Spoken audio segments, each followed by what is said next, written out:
So let's go ahead and get started. Good morning and welcome to the Ventura County Master Gardener Speaker Series. This talk is one of a series of virtual talks that we have planned until we can resume our in-person meetings around the county. Today's presentation, Growing Summer Vegetables, will be about an hour with time for questions. But we ask that everyone stay muted due to the number of people on the call. If you have a question, please use the chat box at the bottom of your screen and we'll get to as many as possible. If we don't get to your question today, you can check out our Facebook, as Harry said that he will answer any unanswered questions and put the answers onto our Facebook. And you will be able to see our Facebook page information on the chat, in the chat box. Our speaker today is Harry Lee, who has been a master gardener since 2013. He says he has two favorite pastimes, growing plants and volunteering. Among his many master gardener roles, he has served as lead at the University of California Hansen Agricultural Research and Extension Center, which is now called Faulkner Farms, where tomatoes, California natives, and other vegetables have been propagated for plant sales and public presentations. Today, Harry will talk to us about how to grow a summer vegetable garden, learn what types of veggies grow best in the summer months. You will receive information on soil prep, irrigation, and pest control.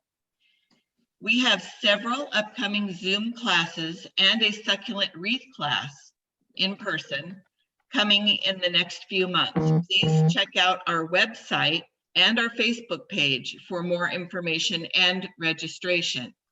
Please see these addresses in the chat box, as well as our email address for our Master Gardener Helpline, which will answer your gardening questions free of charge. Again, everyone, please stay muted and use the chat box for questions. Harry, over to you. Good morning. We might as well get started. I'm not noted for timeliness. There we go. And we, with questions, probably have a lot to cover this morning. But as I always do, I want to emphasize the helpline. Again, as Nicole said, it's available to you in the chat box. But if you want to take a screenshot or however you like to do those sorts of things, there's, when it's active again, and it is not currently, the helpline phone number, the email address for our helpline, and they are a wonderful folks that will answer your questions and questions that they can't answer. They will, they have an amazing access to the UC, and well, they don't often come up with questions from me that they can't answer, so I'm going to assume the same thing happens when they talk to you. Harry, and as we always do, the email is active. Yes. The email is active? Yeah, I'm sorry. Yes. Yeah. Just not the phone number.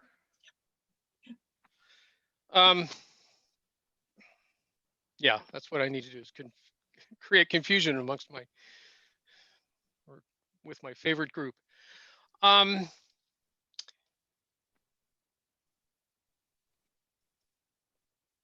Another thing we do with each presentation is we talk about the Asian citrus psyllid.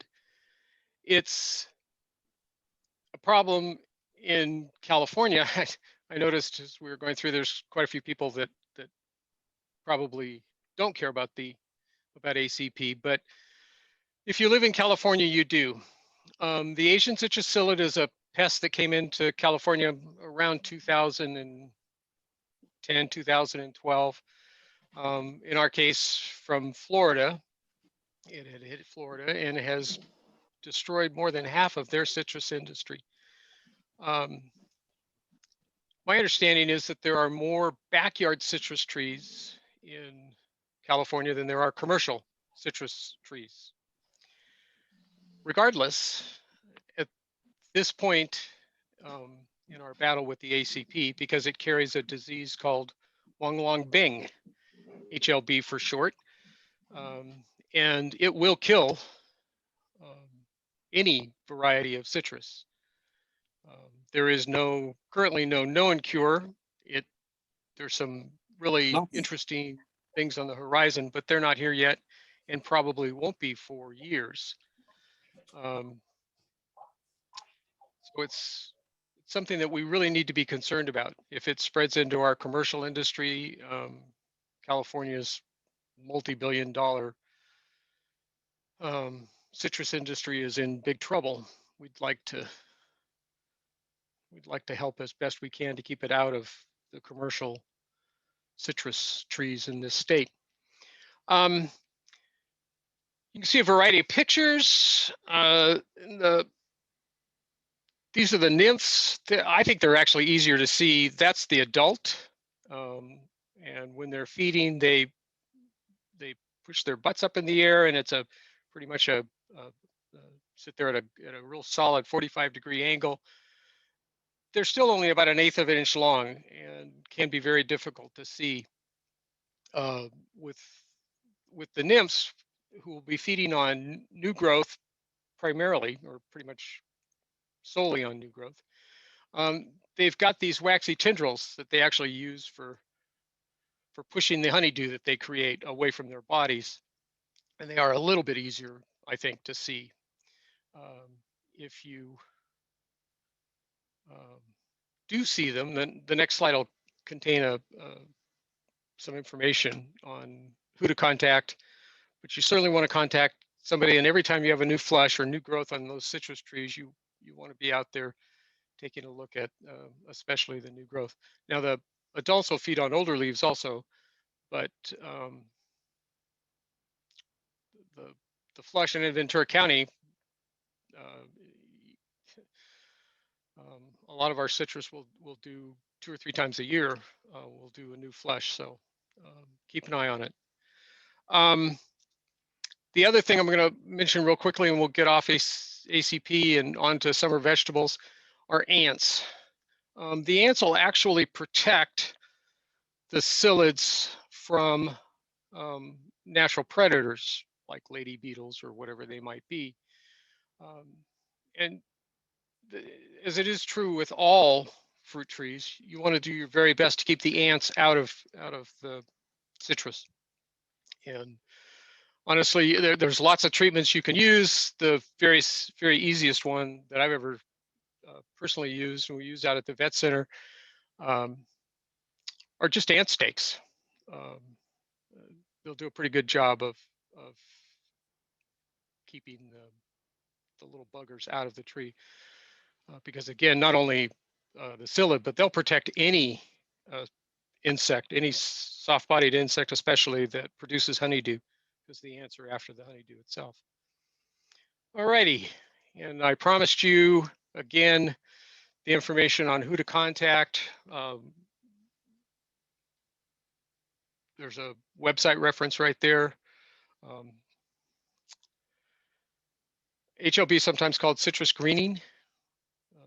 You can see an example down there in the lower right. But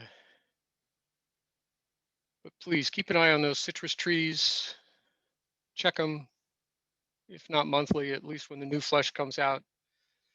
And not only will you get to keep your orange tree, but we'll get to keep our commercial citrus.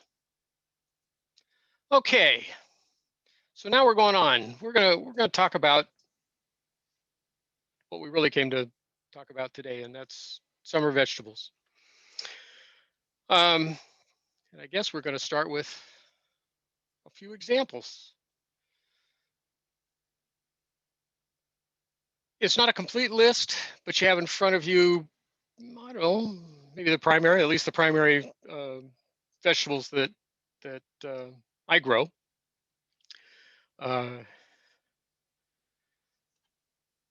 There's a few. Okra comes to mind immediately.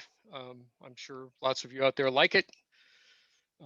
It's a fine summer vegetable. It's just not on my list. We will post to the Facebook page a list. It's going to be for Southern California, but it is a list of when to plant what, and it's a real handy little chart. It's well worth taking a look at.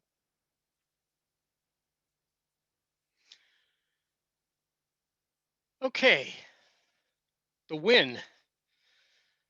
I know that when you visit the big box stores or your favorite nursery these days, you're going to find lots of at least in California, southern and northern, you're going to find lots of tomatoes. You're going to find lots of other summer vegetables, peppers, and you can plant them now. It's mid-March. I'm not sure what the weather is like in Ventura County today. I'm up in Santa Cruz. Here it's pretty chilly and it's supposed to rain, but the key item is that it's pretty chilly. You have a lot of time left. Fact is, if you wanted to consider starting some seeds still, you've got plenty of time to do that. My tomatoes don't generally show up until the last week or so of April. You can plant them now. They probably will do fine. They're not going to grow a lot. They're not going to set fruit yet. Summer vegetables like warmth. So again, you've got plenty of time to get it ready. And if you live in even a cooler climate than coastal California, you've got loads of time to get those seeds started indoors.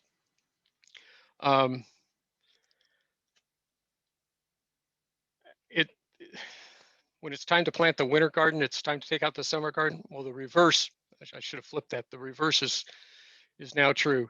I still have broccoli and Brussels sprouts and that kind of stuff in the ground. In fact, is if you wanted to and had a 65, 70 day variety of broccoli or cauliflower, you could be planting those today instead of your tomatoes. Again, the tomato will probably survive, probably do just fine, but I encourage you to wait just a bit till at least this time next month before you start putting those plants in the ground. If you've already gotten sitting on the kitchen table and you have a nice warm lighted space in the house, you might hold on to them for just a little while longer.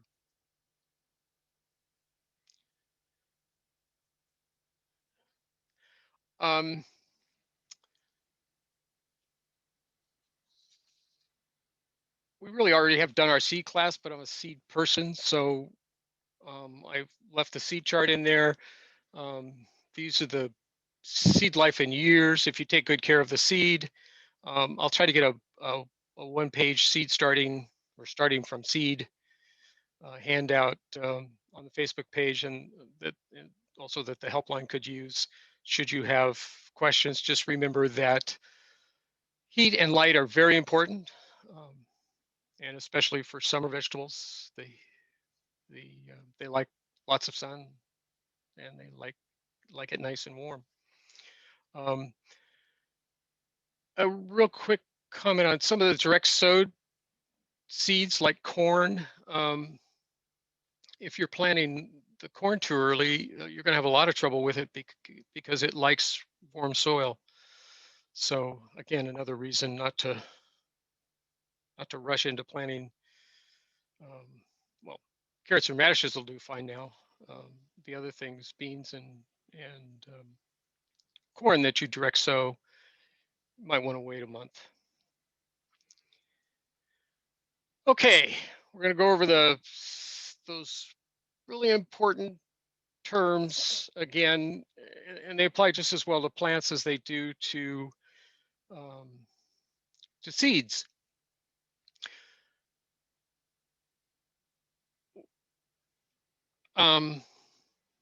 Starting with, especially with tomatoes, heirlooms. Heirlooms are any vegetable that has a history.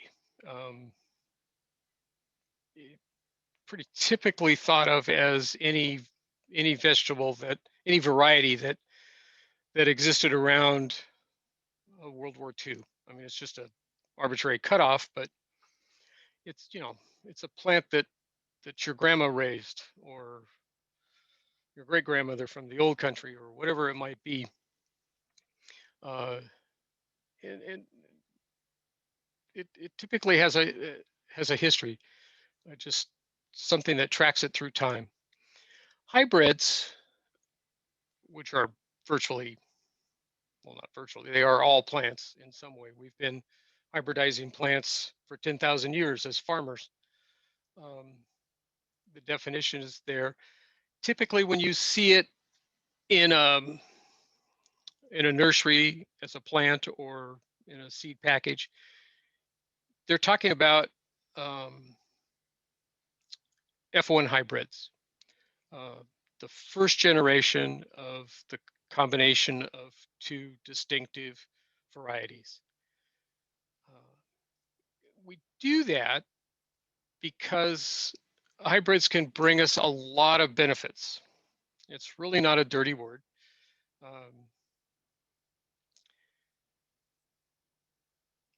They'll oftentimes provide protection against disease. They may have some other trait, size, coloring, whatever it might be, but disease is very often what they're after with F1 hybrids. You may know of a good squash variety that is resistant to powdery mildew, that is not a hybrid. And if you have a garden in Ventura like mine, powdery mildew is a real problem.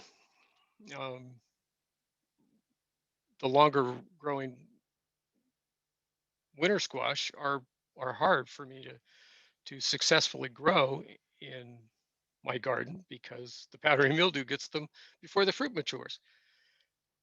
On the other hand, I can use the hybrids and get those acorn squash and that I like.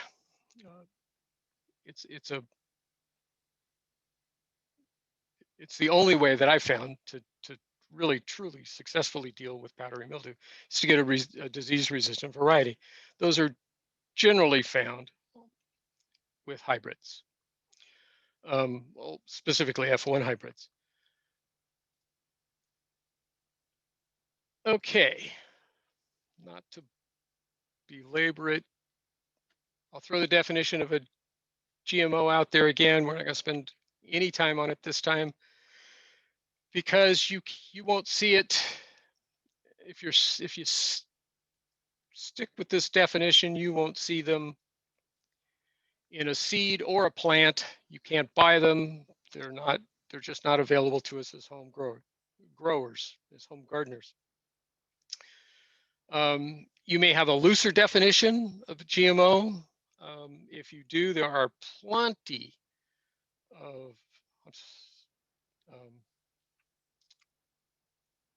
of seed houses and plenty of nurseries that will sell plants that they will guarantee are open pollinated, heirloom or otherwise, and you shouldn't have any trouble avoiding it. But if you're looking at my, I think, more technical definition, you have no concerns whatsoever. If you'd like, there's online a large variety or a large number of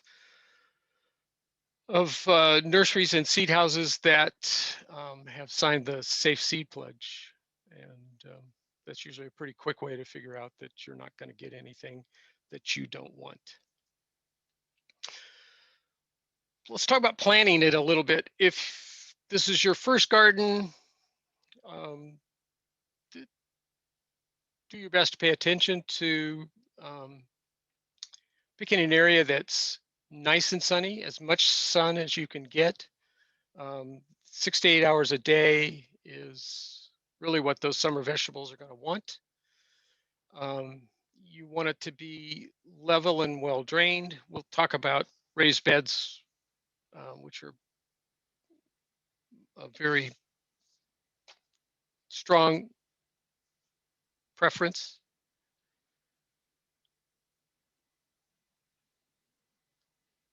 And you need to have water available. I'm sorry. Phone's on mute, but it won't quit vibrating on the table. If this is your first garden, you probably want to start with a smaller plot, or with containers. And if all you've got's a patio, there is absolutely nothing wrong with containers. We'll get to some nice, really pretty pictures of containers momentarily. The last little tidbit: plant vegetables that your family likes in quantities you will use. I put it in there almost because I was told to 10 years ago. I don't really believe that it's at all true. I actually have great fun giving away the fruits and vegetables from the summer garden. There's always, even in this day and age, with the pandemic, there's an awful lot of people out there that don't garden, and there is nothing any better. I don't care whether you're talking about tomatoes or squash or even corn or whatever it might be that you've grown.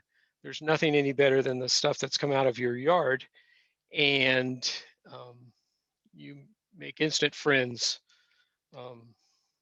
They make great bribes, whatever. So if you can grow an extra pound or two of tomatoes that you give away, I think it's a great idea. If you don't like okra, don't grow it, but otherwise, take your shot at it. And again, if you're looking at either a first garden or you just don't have space in the yard and you want to do it with containers, virtually every vegetable that you grow, typically in the ground, will grow well in a container. You just need sufficient volume to get it done, and depth. You can't grow a 6 or 8 inch Danvers carrot in a 4-inch pot, but you can certainly grow carrots in general. Same thing's true with a container as is true in the ground. You need good drainage. You need good soil. It's especially true in the container. I strongly recommend against Ventura County native soils. I suppose if you're out on the Oxnard Plain, you might be able to get away with it, but clay in a pot, the pot's made out of clay. That's where the clay should stop. It's just a lot more difficult. Get a good potting soil or planting mix of some sort, and you'll be a lot happier with your results in containers. The other thing you need to be careful with container-wise is watering. Containers have a tendency to dry out a lot faster than your garden plot will, so you want to be careful with that. And it's especially true if you're raising tomatoes, peppers, squash. The watering must be regular. Don't let it dry out. Now, raised beds are just another kind of container.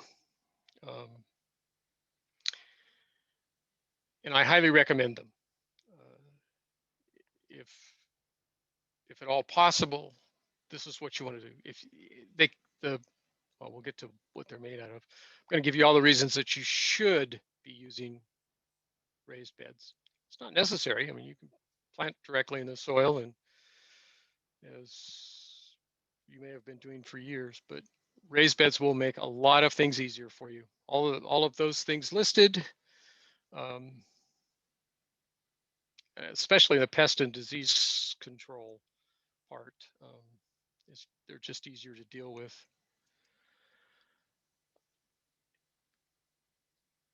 The maintenance is less, it's easier, irrigation is easier. I'll put in a real quick little plug for the in Thousand Oaks and Oxnard. We offer the drip irrigation classes, so keep an eye on the website. They're coming up soon. You have better control. It's easier to add amendments. It's easier to fertilize. The water is more efficient. Looks like we're looking at another drought year in California. So again, the watering is much more efficient. And if you're a better carpenter than I am, then you can make things that are actually very pretty in terms of raised beds, some real garden art.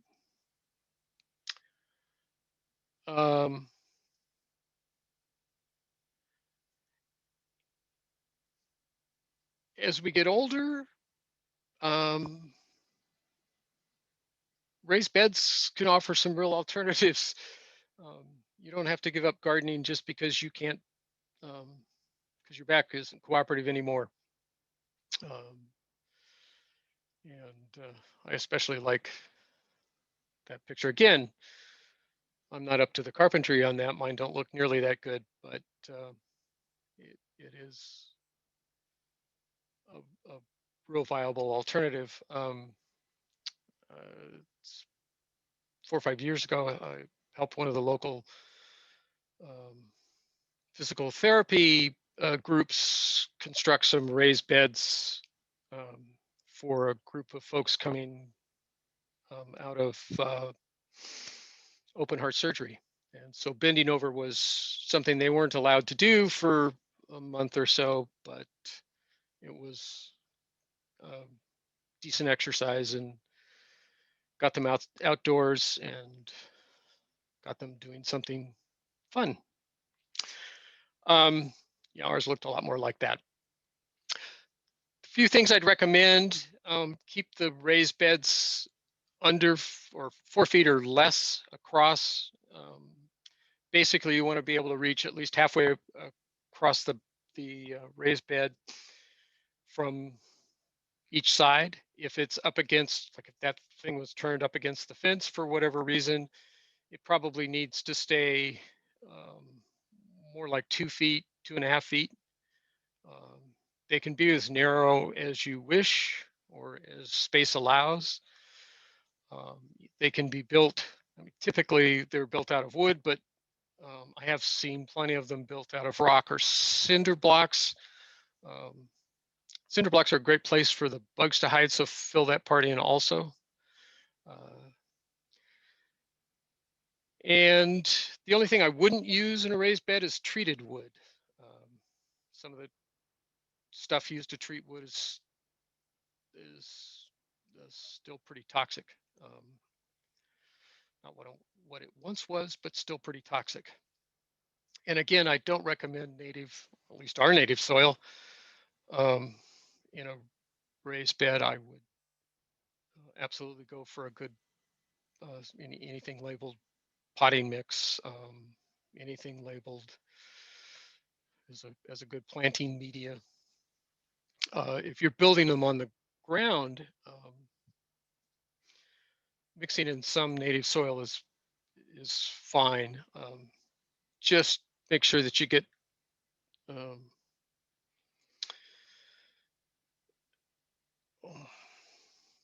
I'd say about no more than 50% native soil. You might tend to bring a lot more stuff with you in the native soil also, more weed seeds, potentially more nematodes, those sorts of things that are not necessarily good.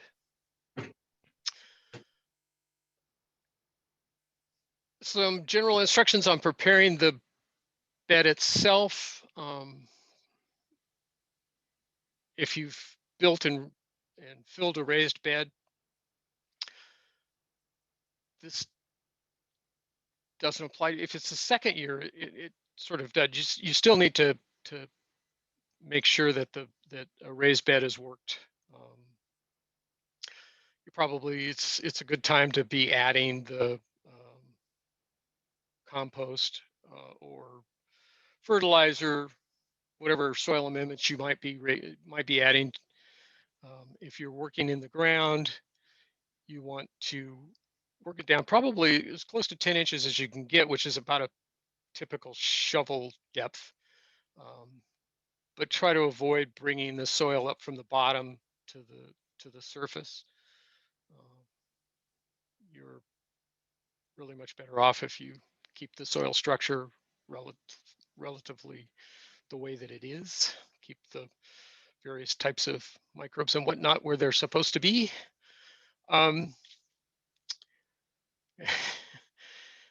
if you're, again, working in native soil, our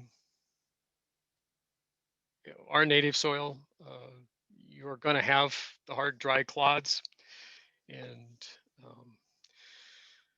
you're going to want to add a lot of compost or some other type of soil amendment to try to loosen that up. And it's probably something that you'll do every year for a few years until that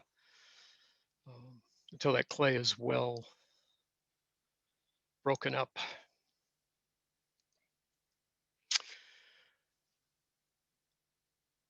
Okay, water.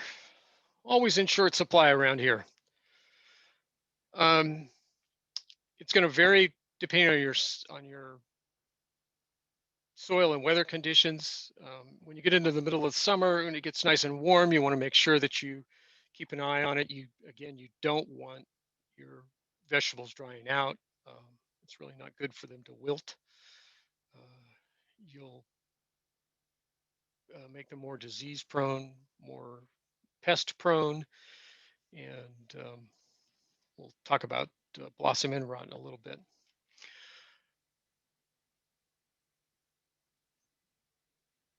You can use a moisture meter.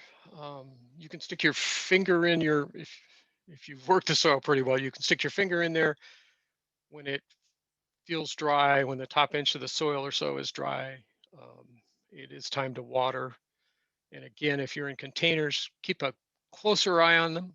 A clay pot just dries out a lot faster than a raised bed does. But try to keep it from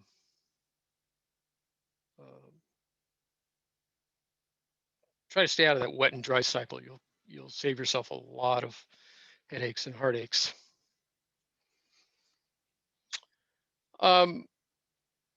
You're on mute, Nicole. Yes. Gotcha. Yes. I have a couple of questions we maybe should answer. Okay. Sure. A couple of people were wondering about why the subsoil shouldn't be disturbed. I guess it was a couple questions. Yeah. Yeah, which is fine. Well, my understanding, soil structure now, and I there was a fellow in the community garden plot a few plots away from me here in Santa Cruz, and he dug a 3-foot hole and completely mixed the soil from top to bottom. That recommendation, as far as I'm concerned, comes from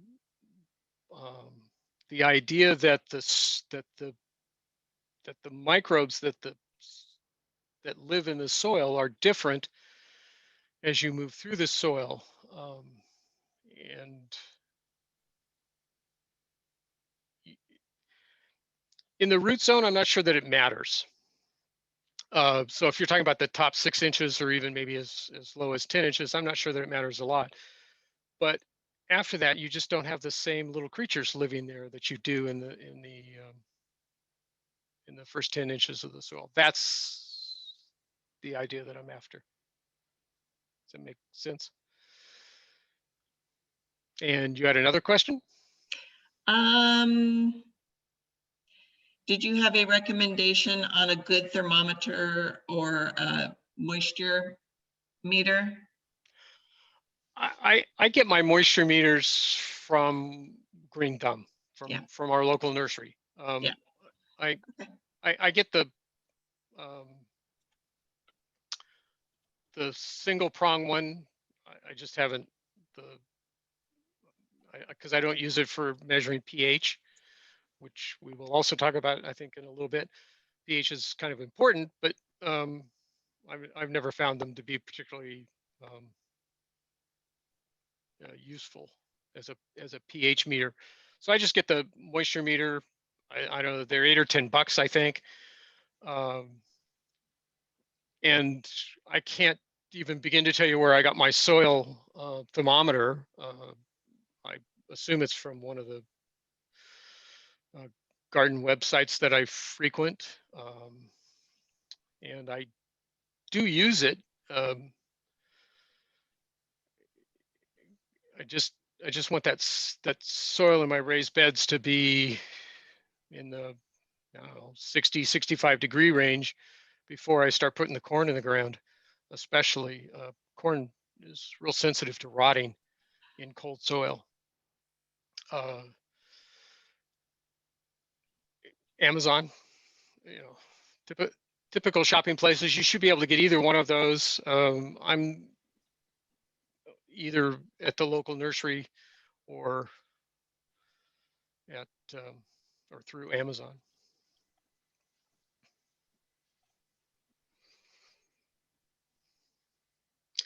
Okay.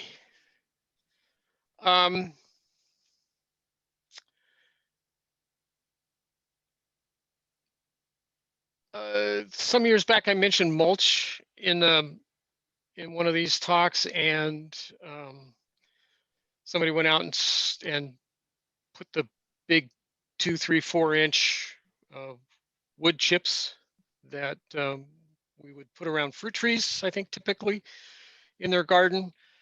That's not really what I was thinking of when I made this statement. I just wasn't clear enough. Mulch will help reduce the evaporation or evapotranspiration from the soil, so that you can cut down on your water usage a little bit. And actually, it can take a whole day away, a day a week away, which in a drought year can be very helpful. But something more along the lines of, bag compost will work. I use straw a lot. You do get some weed growth from straw, but it's not really very much. It's easy to deal with. And if you are using drip irrigation, you put the drip lines underneath the straw, and you might even save 2 days a week on your watering cycle. You got to be careful with mulch that the irrigation does get all the way through it, because typically in a garden, it's not like a fruit tree where you're watering for 30 minutes or even an hour. You're watering for 6 or 8 minutes probably on drip. And so you want to probably put the drip lines either under or in the mulch, because you want to make sure that water makes it all the way through into the root zone, consistently all the way through into the root zone. Couple of questions, Harry. Yeah. Can compost be used as mulch, and is cocoa coir ideal for mulch?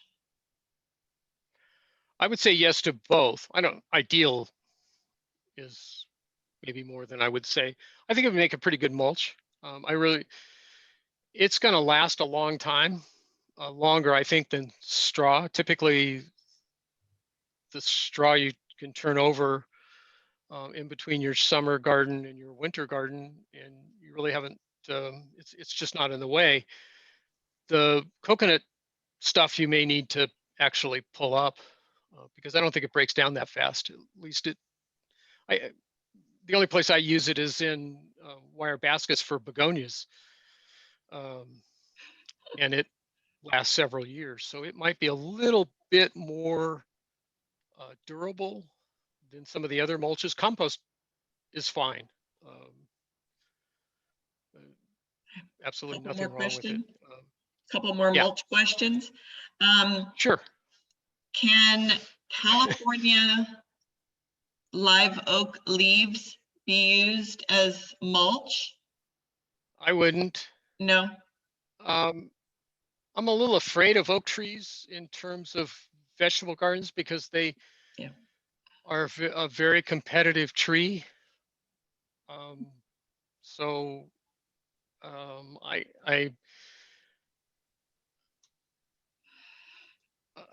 yeah, I wouldn't lose. You know, you might be able to compost them if they were truly fully composted. Maybe yes, would be okay then. But fresh off the tree, I wouldn't use eucalyptus either. Um, I don't really have any science to back that up. It's just um, I know a couple of people who have had less than successful gardens too close to oak trees. Yes. Yes. Also, what about straw? Can it be used right up against the plant? And is there a type of I straw always leave a that's, little. sorry, go ahead. Well, yeah, it's straw is straw as far as I know. Okay. And the reason that probably the reason that I use straw a lot was because we had chickens, and so we used it for the um, bottom of the cage and for the bedding you know, material for the chickens. Um, be careful of chicken manure. Chicken manure should be composted for sure, but I, I'm I sort of treat the larger plants the same way uh, that I would a fruit tree. You know, obviously you don't need a 8 inches to keep your mulch 6 or 8 inches away from the, the trunk of a tomato, if you will, like you would a fruit tree. But the idea is the same. A little space is probably a good idea. So Okay. if you keep it in proportion, think fruit tree when you lay out the mulch, and I think you'll be fine. Um, you know, something that's large like a squash, still, you know, and something that grows on its own. Um, I never worried about it very much. You know, put it down when the plant's small, and then if the plant decided it wanted to lay across the mulch, then that was okay with me. Um, Peppers the same way I would a tomato. I'd leave a little space. And again, I never had any difficulty with straw. It breaks down pretty much within a season, and if not within a season, within a year. Um, and the weeds that come up from the straw are pretty easy to deal with. And you should get less annual weeds of other sorts if you've got a mulch on there, like straw or compost or whatever you choose. I just if you put anything bigger than the typical um, bagged compost from the big box stores, you're going to have to scrape it off when you plant your next garden. It's just not going to break down fast enough. Um, so uh, that's why, you know, if you've got bigger stuff, put it around fruit trees or any other shrub or tree that you might have. But vegetable plants are just too small.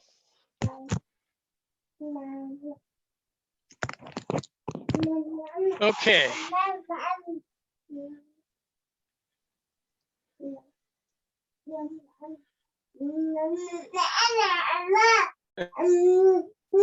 Is that from you, Harry?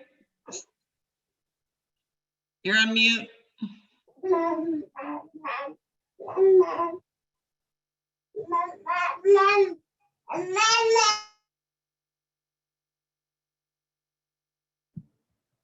Sorry, Harry, I muted all just to get rid of that interference. Now let me allow you to unmute and continue here. Sorry about that. Someone has a baby or something with them. Okay. All right. So now we're back on? Yes, you're good. Thank Perfect. Okay. Fertilizer. You need to fertilize. And I would say that you need to at least do it at the beginning of every season. every crop cycle, as the slide says. Um, it just makes this stuff grow better. The plant that you can see there is a nitrogen deprived pepper. It's pretty pale, and it needs that shot of nitrogen to turn out all those wonderful little peppers we like to eat.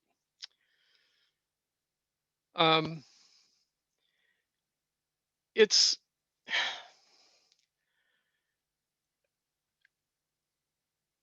difficult to identify, well, maybe with the exception of nitrogen, difficult to identify nutrient deficiencies. So my first recommendation is always to get a good quality fertilizer, either powdered or liquid, doesn't really matter. That includes not only obviously the primaries, the NPKs, nutrients, nitrogen, phosphorus, potassium, but a good selection of the trace minerals like calcium and magnesium, iron, often included. And if you fertilize according to the directions, every 3-4 weeks at the outside, you'll probably cover any deficiencies that might occur in your soil. It can be really hard to decide whether that guy down there, which is actually a potassium deficiency, it can be a little difficult to tell whether that's potassium or magnesium, which does pretty much the same thing. I think it's on the next slide. Is this a purple cabbage, or is it phosphorus deficient?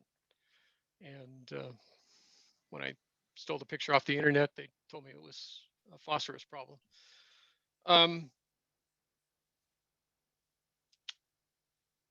Oops. Let's go on to the next one, because we do want to talk about calcium and magnesium a little bit.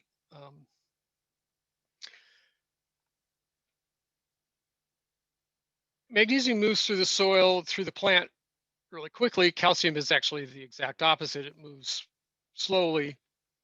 They do compete with each other in some sense in the uptake.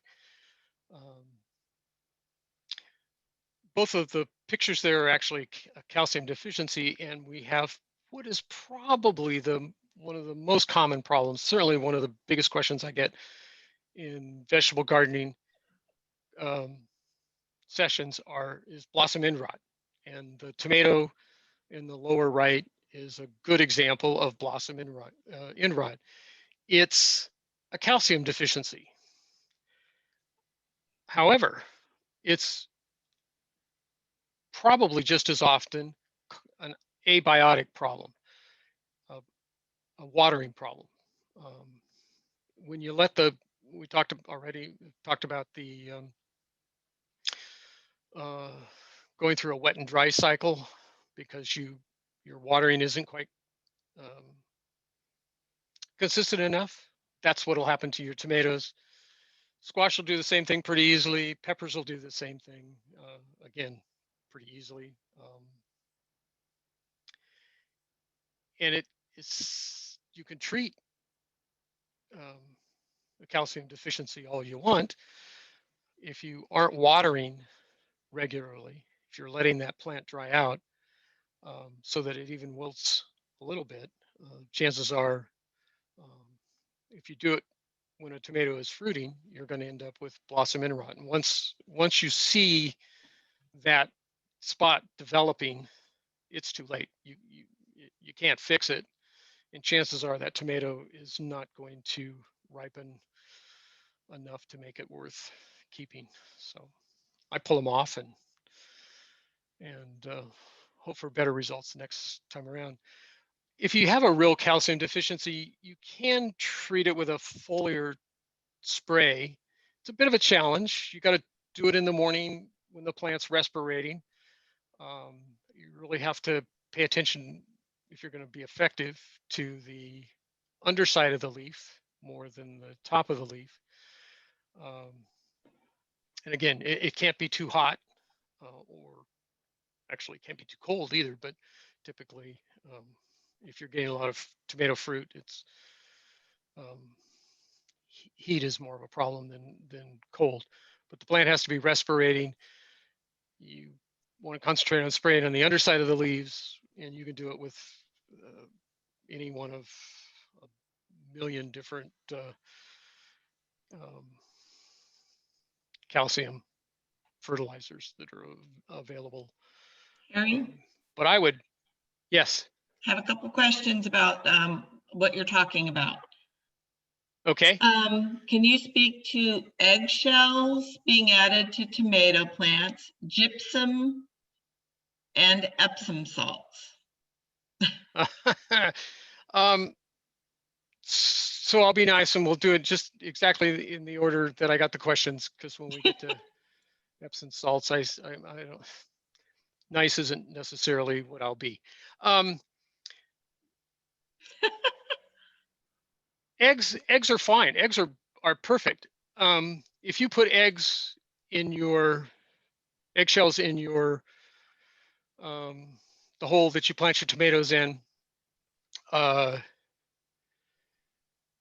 this season, those shells will break down and you will have calcium for next year's tomatoes. They aren't going to break down this year. If you grind up really finely, you might begin to get calcium, actual calcium released from, I'm sorry, I don't remember what an eggshell actually is, calcium, whatever it is. But again, remember that it moves pretty slowly through the soil. So my thought is that you're not going to, and the plant uptake is a little on the slow side too, you're not going to get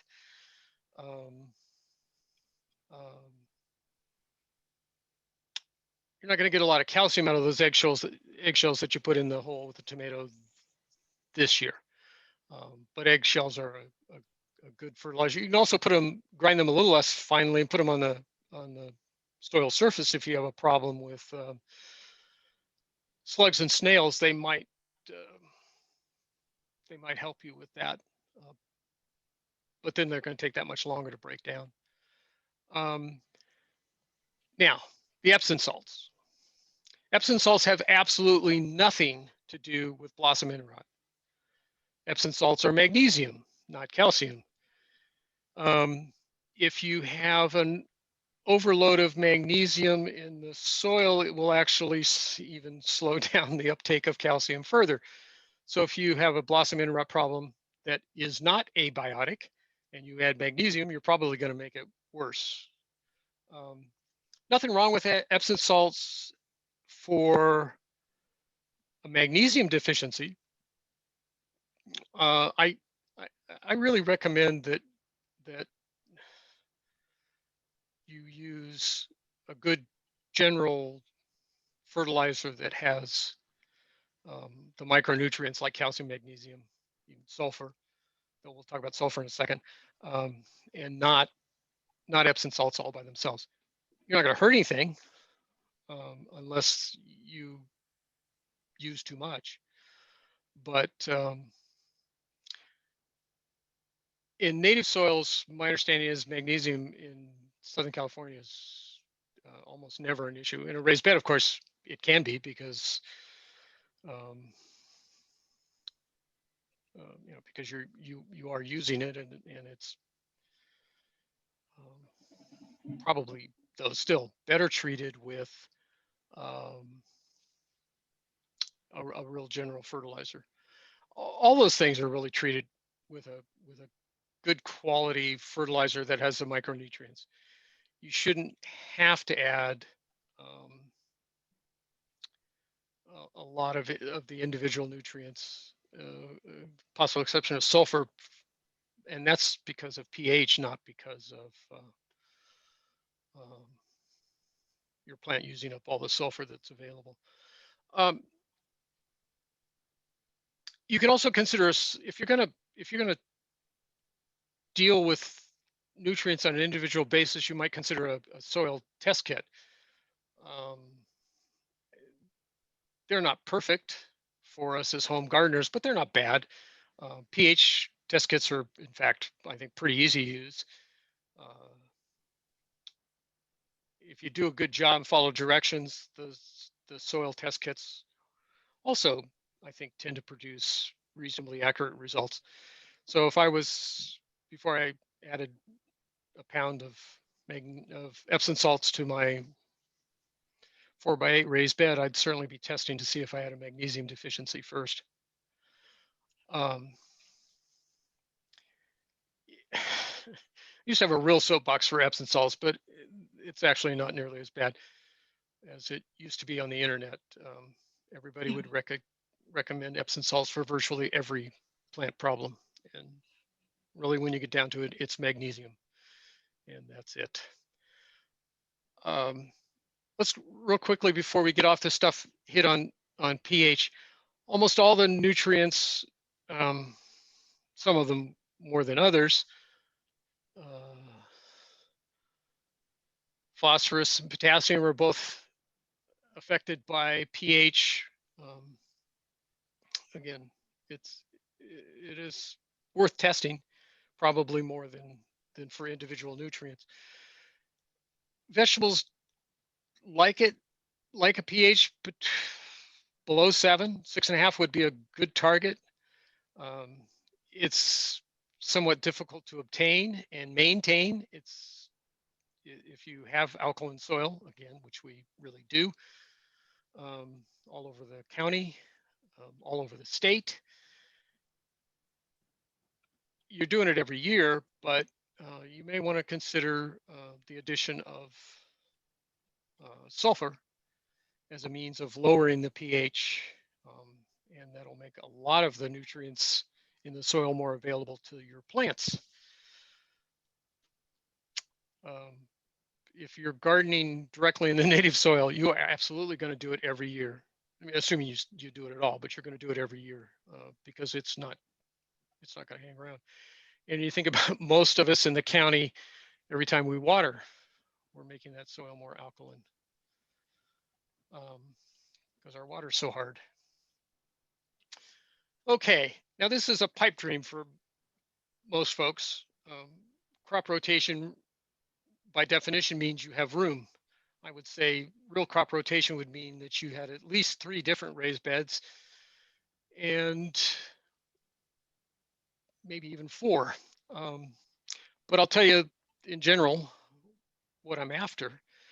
If you planted tomatoes in a raised bed number 1 last year, plant squash or cucumbers or carrots, as it says, anything else but something in the Solanaceae family, and you will do your plants over a multi-year stretch will do somewhat better than if you're planting that tomato in exactly the same place every year.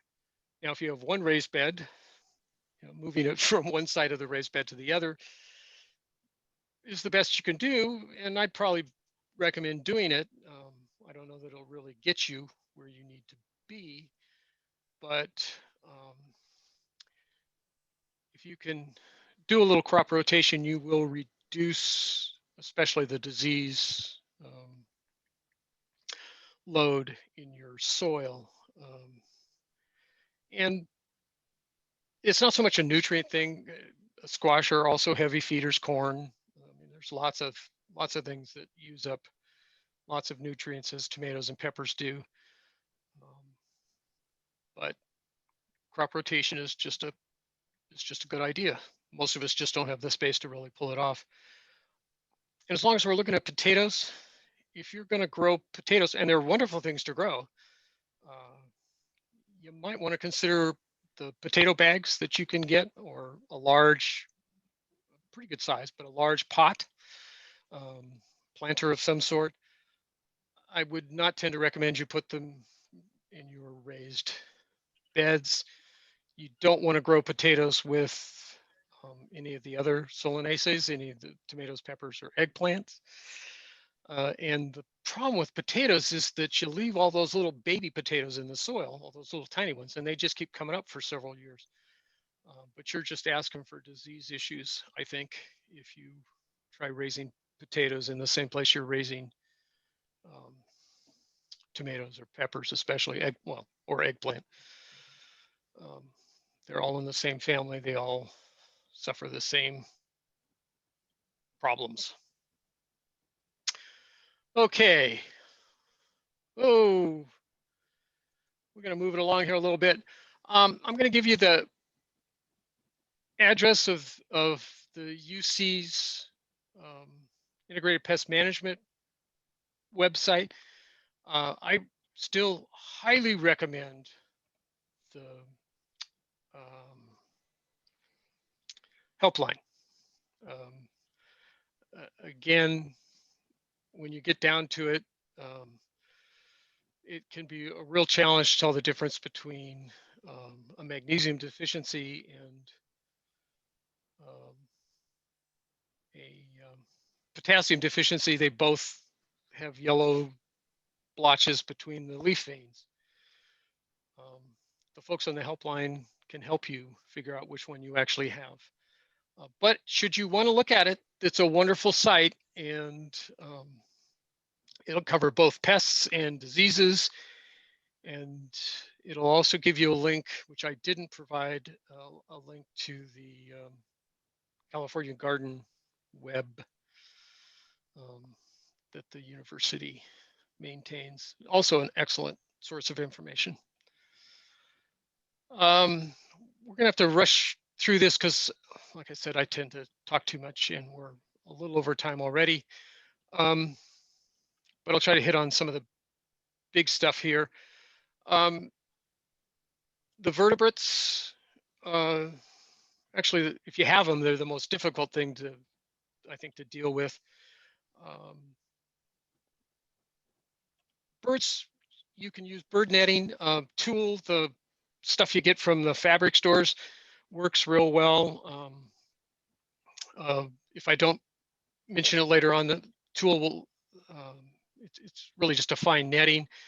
It will also work to keep some of the like cabbage moth, even cucumber beetles, that sort of thing, out of your smaller plants.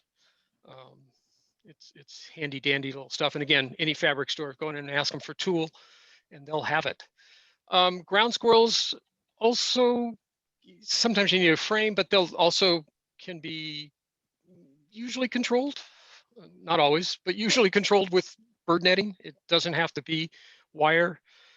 Mice and rats, I wish you the best.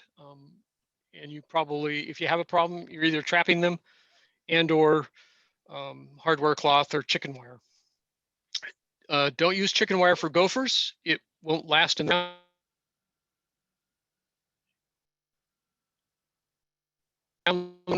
Double the amount of time that you need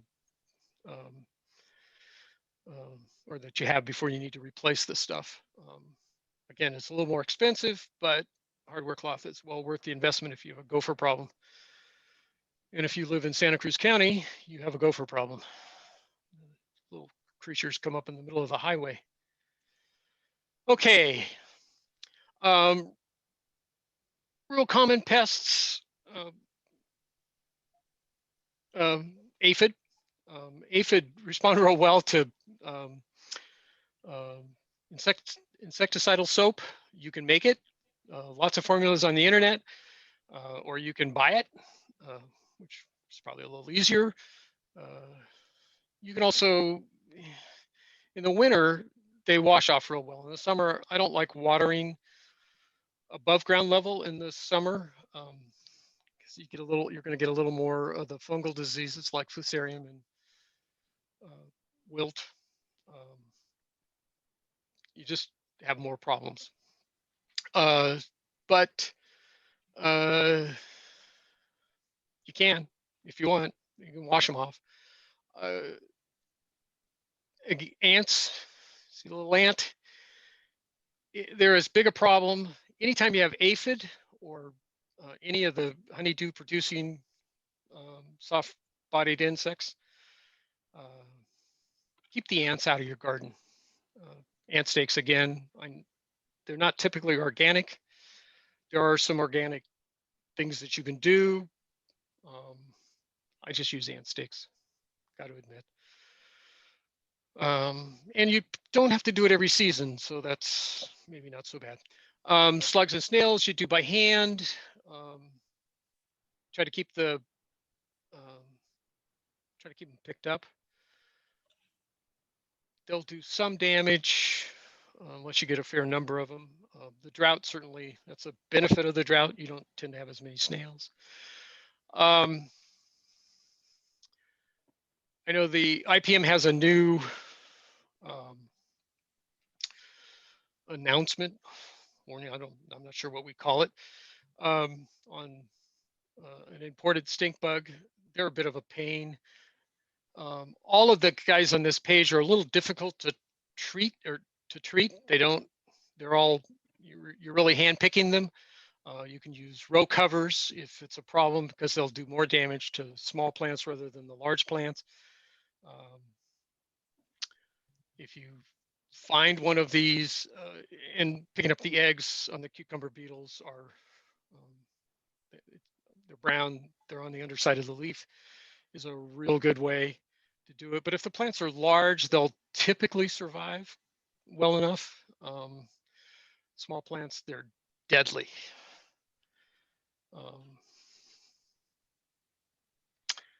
And I don't think I've ever seen a garden without a cabbage moth, which is that little creature right there. But again, they're all hand picked. If you can get the caterpillars up, you're doing well. I wanted to mention thrips because, again, they're really difficult. That's a picture out of the IPM. They do this stippling. That's what makes it look shiny, is they've poked little holes in it. They're very difficult to treat. It's one of the few cases where you might have to resort to a pesticide. If you think you have thrips, it's a really good reason to contact the helpline. And then we have our favorite tomato worms. A couple of species. They look very similar, and you hand pick them. And if you don't, you'll have big holes in your tomatoes. So it's worth kind of poking through the plants a couple of times a season to see what you can find. And again, not hard to see them if you're looking. And before you do anything drastic, make sure that what you're talking about is actually a pest. Even earwigs. Now, when I find them, I try to clean them out of the garden, and I try not to leave them places to hide. But earwigs are both a pest. If you're growing corn, they can be a disaster. They'll eat the end of an ear of corn in where the silks is. They also eat aphid like crazy. So the point is, just be careful. Lady beetle is not a pest, and that's the larval stage of a lady beetle. So be careful what you're doing. I'll try to get another thing posted to the Facebook page. The UC IPM Integrated Pest Management has a wonderful one-page flyer on predatory insects in the garden. It's very nice. Let's try to get that on the Facebook page and to give you some idea of what we're looking at. I think, well, root knot nematodes, if you grow tomatoes, eventually you will have this problem. Very difficult to treat. You know, again, which makes crop rotation, if you can manage it a little better. This is a relatively bad case, I think, but they don't respond to any sort of chemical treatment. I have heard that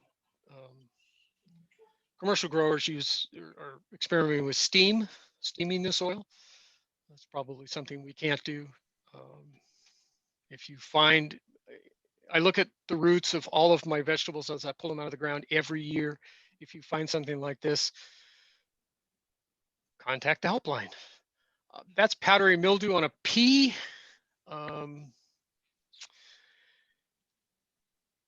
You can, the best way to treat powdery mildew is to use a variety that is resistant to powdery mildew. When you're talking about summer squash, it really grows so fast that you don't have to worry about it. Well, you should worry about it.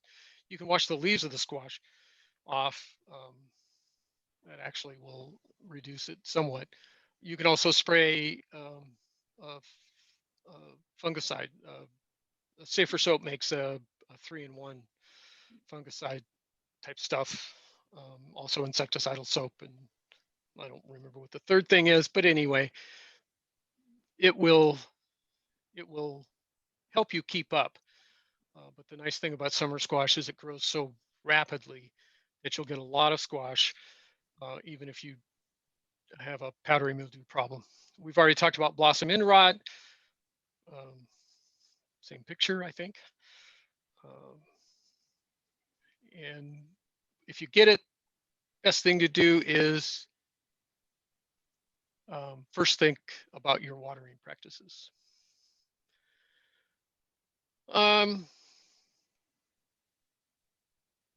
More stuff.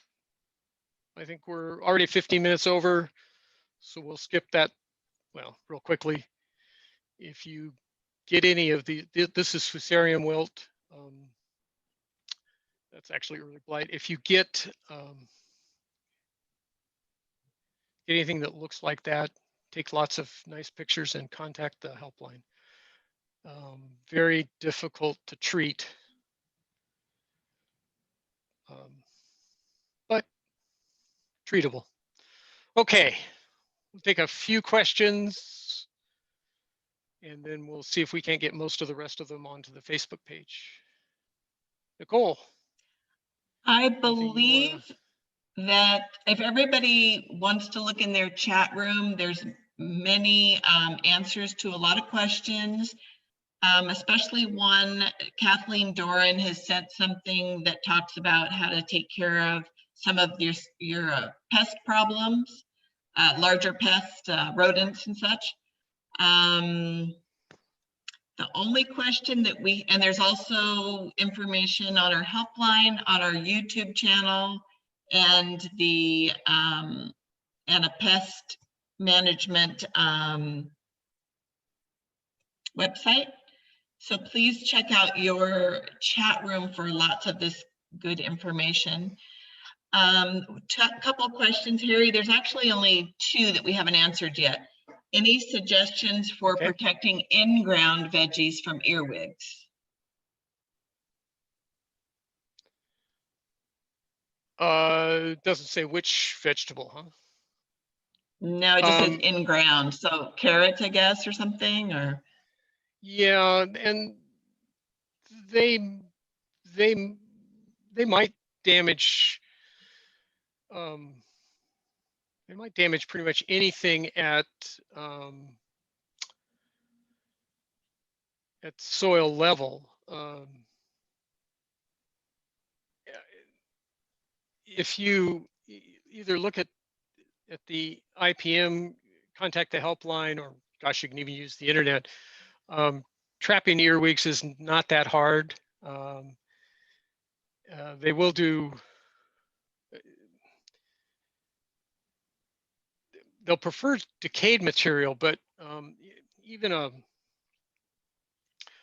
a loosely rolled piece of paper, back in the good old days used to be newsprint, but any take a couple of pages, a couple of sheets of paper and roll them up together, maybe even with a rubber band to keep them rolled. The earwigs, and I dampen it just a little bit. The earwigs will tend to accumulate in there because they like it dark and damp. I'm not sure how well the organic baits like Sluggo work on them. It may not work at all. But if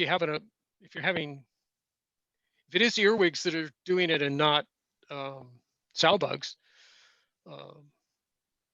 it shouldn't be too hard to cut the population way down with just simple little traps like the newsprint. You might get a different suggestion from the IPM or from the helpline. But that's what I'd start with. Okay. Just a little bit of information. Linda says if you click on the 3 dots in your lower right-hand corner, you can save the chat room to your computer. So you'll have all that wonderful information for later. And another question, do you suggest pruning your indeterminate tomatoes? Yes. I'm not as rigid. Typically, if you look at any one of the bazillion YouTube videos out there, they have you doing it in what I'll just describe as a particular way. And I like my tomatoes up off the soil surface, so I kind of do it the same way I do a fruit tree. And I will pick the stems that are pointing down to prune rather than necessarily the one that's in the notch of the stem and the main stem. But yes, determinate tomatoes, no, but indeterminates, it shouldn't be a big problem. So but again, I just like them up off the ground, so I'll typically trim with that in mind. And in terms of the suckers, those two, you should prune the suckers? Well, I think what people usually describe as a sucker on a tomato isn't really. I mean, it's not like a sucker on a fruit tree, which doesn't produce anything. It's just another stem. But if you look at all the YouTube videos out there, that's the sucker is the one that they're usually taking out. Especially if it's lower on the plant, I take out the one that's pointing down, not the one that's pointing up, because I don't want them on the ground. You'll have a little bit more risk of any of the fungal diseases like Fusarium or Verticillium, wilt, even bacterial spot, and there's just a whole bunch of reasons to keep the tomato up off the soil surface if you can.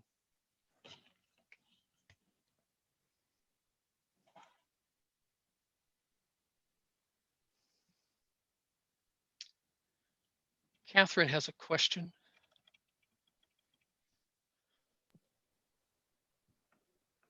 Catherine, I think you need to put it in the chat, box. And also in the chat box is the registration information for next month's Tomato Talk. And it's going to be on April 15th at 10 a.m. So look in your chat box to register for that. Are we waiting for another question, Harry? I'm not. Somebody raised their hand. Oh. But can they unmute themselves? I don't know if they can unmute themselves. I think everybody's on mute, so she can't ask it in person. Yeah. Okay. Yeah. I I don't suggested see it. Unmute, but I chat don't know box. how that works. Yeah, maybe.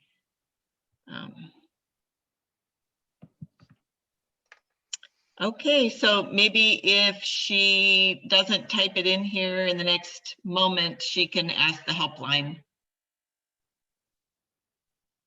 Other than that, we have, I think we're done with all of our questions. We answered them during the talk, Perfect. so we've got that. And